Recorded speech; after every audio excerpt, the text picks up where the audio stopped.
The Four Gifts by Andrew Lang.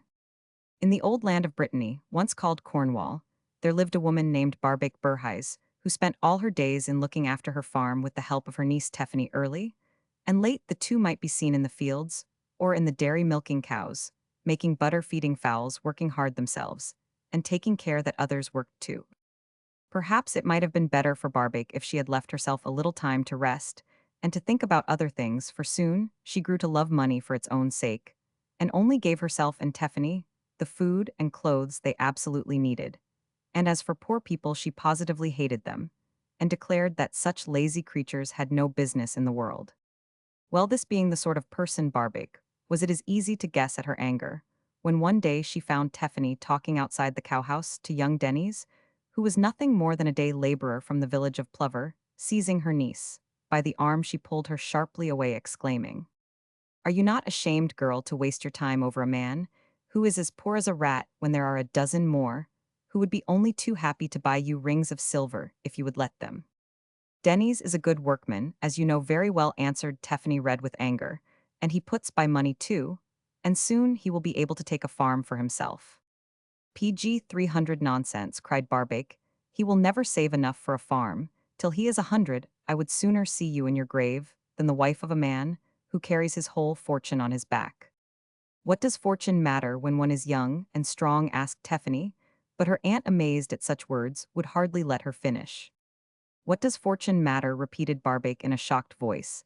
"Is it possible that you are really so foolish as to despise money? If this is what you learn from Denny's, I forbid you to speak to him, and I will have him turned out of the farm if he dares to show his face here again. Now go and wash the clothes and spread them out to dry." Tephany did not dare to disobey, but with a heavy heart went down the path to the river. "She is harder than these rocks," said the girl to herself.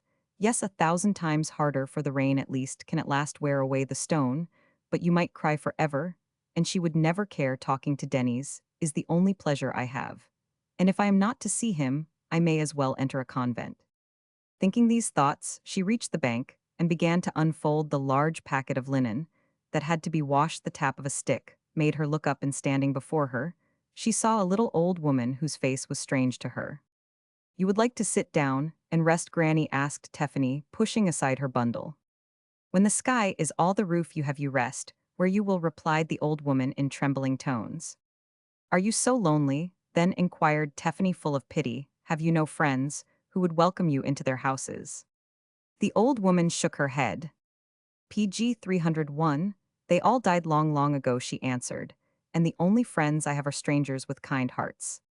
The girl did not speak for a moment, then held out the small loaf and some bacon intended for her dinner.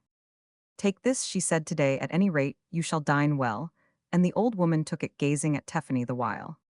"Those who help others deserve to be helped," she answered. "Your eyes are still red, because that miser Barbaik has forbidden you to speak to the young man from Plover. But cheer up, you are a good girl, and I will give you something that will enable you to see him once every day." "You," cried Tephany, stupefied at discovering that the beggar knew all about her affairs, but the old woman did not hear her. "Take this long copper pin," she went on, "and every time you stick it in your dress, Mother Burhise will be obliged to leave the house in order to go and count her cabbages. As long as the pin is in your dress, you will be free, and your aunt will not come back until you have put it in its case again." Then, rising, she nodded to Tephany and vanished. The girl stood where she was, as still as a stone. If it had not been for the pin in her hands, she would have thought she was dreaming. But by that token she knew it was no common old woman who had given it to her, but a fairy wise in telling what would happen in the days to come. Then suddenly Tephany's eyes fell on the clothes, and to make up for lost time, she began to wash them with great vigor. Next evening, at the moment when Denny's was accustomed to wait for her in the shadow of the cowhouse, Tephany stuck the pin in her dress, and at the very same instant Barbaik took up her sabots, or wooden shoes, and went through the orchard, and passed to the fields, to the PG 302 plot, where the cabbages grew. With a heart as light as her footsteps, the girl ran from the house, and spent her evening happily with Denny's. And so it was for many days after that. Then, at last, Tephany began to notice something, and the something made her very sad. At first Denny's seemed to find the hours that they were together fly as quickly as she did, but when he had taught her all the songs he knew, and told her all the plans he had made for growing rich and a great man, he had nothing more to say to her, for for he, like a great many other people, was fond of talking himself, but not of listening to anyone else sometimes. Indeed, he never came at all, and the next evening he would tell Tephany that he had been forced to go into the town on business. But though she never reproached him, she was not deceived and saw plainly that he no longer cared for her, as he used to do. Day by day her heart grew heavier and her cheeks paler, and one evening when she had waited for him in vain, she put her water pot on her shoulder and went slowly down to the spring on the path in front of her, stood the fairy who had given her the pin, and as she glanced at Tephany, she gave a little mischievous laugh and said, "Why, my pretty maiden hardly looks happier than she did before, in spite of meeting her lover, whenever she pleases." "He has grown tired of me," answered Tephany in a trembling voice, "and he makes excuses to stay away. Ah, Granny dear, it is not enough to be able to see him, I must be able to amuse him. And to keep him with me, he is so clever, you know, help me to be clever too." "Is that what you want?" cried the old woman. "Well, take this feather, and stick it in your hair, and you will be as wise as Solomon himself." Blushing with pleasure, Tephany went home and stuck the feather into the blue ribbon, which girls always PG 303, where in that part of the country in a moment she heard Denny's whistling gaily. And as her aunt was safely counting her cabbages, she hurried out to meet him. The young man was struck dumb by her talk. There was nothing that she did not seem to know. And as for songs, she not only could sing those from every part of Brittany, but could compose them herself. Was this really the quiet girl who had been so anxious to learn all he could teach her, or was it somebody else? Perhaps she had gone suddenly mad, and there was an evil spirit inside her. But in any case, night after night, he came back only to find her growing wiser and wiser. Soon, the neighbors whispered their surprise among themselves, for Tephany had not been able to resist the pleasure of putting the feather in her hair for some of the people who despised her for her poor clothes, and many were the jokes she made about them. Of course they heard of her jests, and shook their heads, saying, "She is an ill-natured little cat, and the man that marries her will find that it is she who will hold the reins and drive the horse." It was not long before Denny's began to agree with them, and as he always liked to be master wherever he went, he became afraid of Tephany's sharp tongue, and instead of laughing as before when she made fun of other people, he grew red and uncomfortable, thinking that his turn would come next. So matters went on till one evening Denny's told Tephany that he really could not stay a moment, as he had promised to go to a dance that was to be held in the next village. Tephany's face fell. She had worked hard all day and had been counting on a quiet hour with Denny's. She did her best to persuade him to remain with her, but he would not listen, and at last she grew angry. "Oh, I know why you are so anxious not to miss the PG 304 dance," she said. "It is because Azalix of Penenru will be there." Now Azalix was the loveliest girl for miles round, and she and Denny's had known each other from childhood. "Oh yes, Azalix will be there," answered Denny's, who was quite pleased to see her jealous, and naturally, one would go a long way to watch her dance. "Go then," cried Tephany, and entering the house, she slammed the door behind her. Lonely and miserable, she sat down by the fire, and stared into the red embers, then flinging the feather from her hair, she put her head on her hands and sobbed passionately. "What is the use of being clever, when it is beauty that men want? That is what I ought to have asked for, but it is too late. Denny's will never come back." "Since you wish it so much, you shall have beauty," said a voice at her side, and looking round, she beheld the old woman leaning on her stick. "Fasten this necklace round your neck, and as long as you wear it you will be the most beautiful woman in the world," continued the fairy. With a little shriek of joy, Tephany took the necklace, and snapping the clasp ran to the mirror which hung in the corner. This time she was not afraid of Azalix, or of any other girl, for surely none could be as fair and white as she, and, with the sight of her face, a thought came to her, and putting on hastily her best dress and her buckled shoes, she hurried off to the dance. On the way, she met a beautiful carriage, with a young man seated in it. "What a lovely maiden!" he exclaimed, as Tephany approached. "Why, there is not a girl in my own country that can be compared to her. She, and no other, shall be my bride." The carriage was large and barred the narrow road PG 305, so Tephany was forced, much against her will, to remain where she was, but she looked the young man full in the face as she answered, "Go your way, noble lord, and let me go mine. I am only a poor peasant girl accustomed to milk and make hay and spin." "Peasant you may be, but I will make you a great lady," said he, taking her hand and trying to lead her to the carriage. "I don't want to be a great lady, I only want to be the wife of Denny's," she replied, throwing off his hand and running to the ditch, which divided the road from the cornfield, where she hoped to hide. Unluckily, The young man guessed what she was doing and signed to his attendants, who seized her and put her in the coach. The door was banged, and the horses whipped up into a gallop. At the end of an hour, they arrived at a splendid castle, and Tephany, who would not move, was lifted out and carried into the hall, while a priest was sent for to perform the marriage ceremony. The young man tried to win a smile from her by telling of all the beautiful things she should have as his wife. But Tephany did not listen to him and looked about to see if there was any means by which she could escape. It did not seem easy. The three great doors were closely barred, and the one through which she had entered shut with a spring, but her feather was still in her hair, and by its aid she detected a crack in the wooden paneling, through which a streak of light could be dimly seen touching the copper pin, which fastened her dress.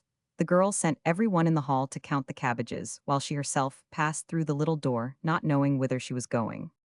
By this time night had fallen, and Tephany was very tired. Thankfully, she found herself at the gate of a convent, and asked if she might stay there till morning. PG 306. But the portress answered roughly that it was no place for beggars, and bade her begone. So the poor girl dragged herself slowly along the road, till a light and the bark of a dog told her that she was near a farm. In front of the house was a group of people, 2 or 3 women, and the sons of the farmer. When their mother heard Tephany's request to be given a bed, the good wife's heart softened, and she was just going to invite her inside, when the young men whose heads were turned by the girls' beauty began to quarrel as to which should do most for her. From words they came to blows, and the women, frightened at the disturbance, pelted Tephany with insulting names. She quickly ran down the nearest path, hoping to escape them in the darkness of the trees.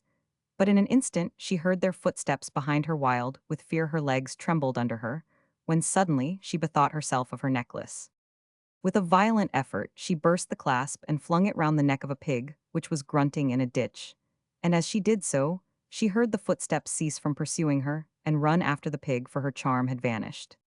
On she went, scarcely knowing where she was going, till she found herself, to her surprise and joy, close to her aunt's house. For several days she felt so tired and unhappy that she could hardly get through her work. And to make matters worse, Denis scarcely ever came near her. He was too busy, he said, and really it was only rich people who could afford to waste time in talking. As the days went on, Tephany grew paler and paler, till everybody noticed it except her aunt. The water pot was almost too heavy for her now, but morning and evening she carried it to the spring, though the effort to lift it to her shoulder was often too much for her. How could I have been so foolish, she whispered to herself, when she went down as usual at sunset. It PG 307 was not freedom to see Denis that I should have asked for he was soon weary of me, nor a quick tongue, for he was afraid of it, nor beauty, for that brought me nothing but trouble, but riches which make life easy both for oneself and others.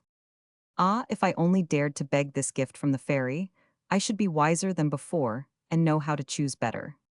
Be satisfied, said the voice of the old woman, who seemed to be standing unseen at Tephany's elbow. If you look in your right-hand pocket when you go home, you will find a small box. Rub your eyes with the ointment it contains, and you will see that you yourself contain a priceless treasure. Tephany did not in the least understand what she meant, but ran back to the farm as fast as she could, and began to fumble joyfully in her right-hand pocket. Sure enough, there was the little box with the precious ointment. She was in the act of rubbing her eyes with it when Barbic Burhise entered the room. Ever since she had been obliged to leave her work and pass her time, she did not know why in counting cabbages everything had gone wrong, and she could not get a laborer to stay with her because of her bad temper. When therefore she saw her niece standing quietly before her mirror, Barbic broke out. So this is what you do when I am out in the fields? Ah, it is no wonder if the farm is ruined. Are you not ashamed, girl, to behave so? Tephany tried to stammer some excuse, but her aunt was half mad with rage, and a box on the ears was her only answer. At this, Tephany, hurt, bewildered, and excited, could control herself no longer, and turning away burst into tears. But what was her surprise when she saw that each teardrop was a round and shining pearl! Barbic, who also beheld this marvel, uttered a cry of astonishment, and threw herself on her knees to pick them up from the floor. PG 308, she was still gathering them when the door opened, and in came Denis. Pearls, are they really pearls? He asked, falling on his knees also, and looking up at Tephany. He perceived others still more beautiful rolling down the girl's cheeks. Take care not to let any of the neighbors hear of it, Denis, said Barbic. Of course you shall have your share, but nobody else shall get a single one. Cry on, my dear, cry on. She continued to Tephany, it is for your good as well as ours, and she held out her apron to catch them, and Denis his hat. But Tiffany could hardly bear any more. She felt half-choked at the sight of their greediness, and wanted to rush from the hall, and though Barbaik caught her arm to prevent this, and said all sorts of tender words, which she thought would make the girl weep the more, Tiffany, with a violent effort, forced back her tears and wiped her eyes. "Is she finished?" already cried Barbaik in a tone of disappointment. "Oh, try again, my dear. Do you think it would do any good to beat her?" A little, she added to Denny's, who shook his head. "That is enough for the first time. I will go into the town and find out the value of each pearl. Then I will go with you," said Barbaik, who never trusted anyone and was afraid of being cheated, so the two went out, leaving Tiffany behind them. She sat quite still on her chair, her hands clasped tightly together, as if she was forcing something back. At last, she raised her eyes, which had been fixed on the ground, and beheld the fairy standing in a dark corner by the hearth, observing her with a mocking look. The girl trembled and jumped up, then taking the feather, the pin, and the box, she held them out to the old woman. "Here they are, all of them," she cried. "They belong to you. Let me never see them again. But I have learned PG 309 the lesson that they taught me. Others may have riches, beauty, and wit. But as for me, I desire nothing but to be the poor peasant girl I always was, working hard for those she loves." "Yes, you have learned your lesson," answered the fairy, "and now you shall lead a peaceful life and marry the man you love, for after all it was not yourself you thought of but him." Never again did Tiffany see the old woman, but she forgave Denny's for selling her tears, and in time he grew to be a good husband who did his own share of work. From Le Foyer Breton par et Souvester. PG 310.